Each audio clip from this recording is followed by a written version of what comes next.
ڈنڈی Bahauddin bureau chief Rashid بھٹی، deputy commissioner chairman district زیرا public school and college عدیل حیدر نے district زیرا پبلک اسکول اینڈ کالج میں نئے اور جدید آئی ٹی روم کا افتتاح کیا۔ اسکول کے اساتذہ اسٹاف میں پروموشن لیٹرز بھی تقسیم کیے۔ پرنسپل اسکول اور کالج نے ڈپٹی کمشنر کو بتایا کہ جدید آئی ٹی لیب 1.5 ملین روپے کی لاگت سے بنائی گئی ہے۔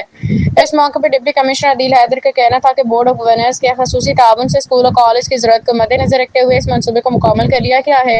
قبل ازیں ڈپٹی کمشنر نے 24 ٹیچرز اور 10 اسٹاف میں پروموشن لیٹرز بھی تقسیم کیے۔ ڈپٹی کمشنر عدیل حیدر کا کہنا تھا کہ آج کی تقریب کا بنیادی مقصد بہترین کارکردگی کا مظاہرہ کرنے والے اساتذہ اور اسٹاف کی حوصلہ افزائی اور تعلیمی معیار کو مزید بہتر بنانا ہے۔ ان کا کہنا تھا کہ جدید تعلیمی سہولیات، انفارمیشن ٹیکنالوجی کا فروغ اور اساتذہ کی حوصلہ افزائی ہی معیاری تعلیم کی بنیاد ہیں، جبکہ ضلع انتظامیہ تعلیمی اداروں کی ترقی اور طلباء کو بہترین تعلیمی ماحول کی فراہمی کے لیے اپنی ذمہ داریاں بھرپور انداز میں ادا کرتی رہے گی۔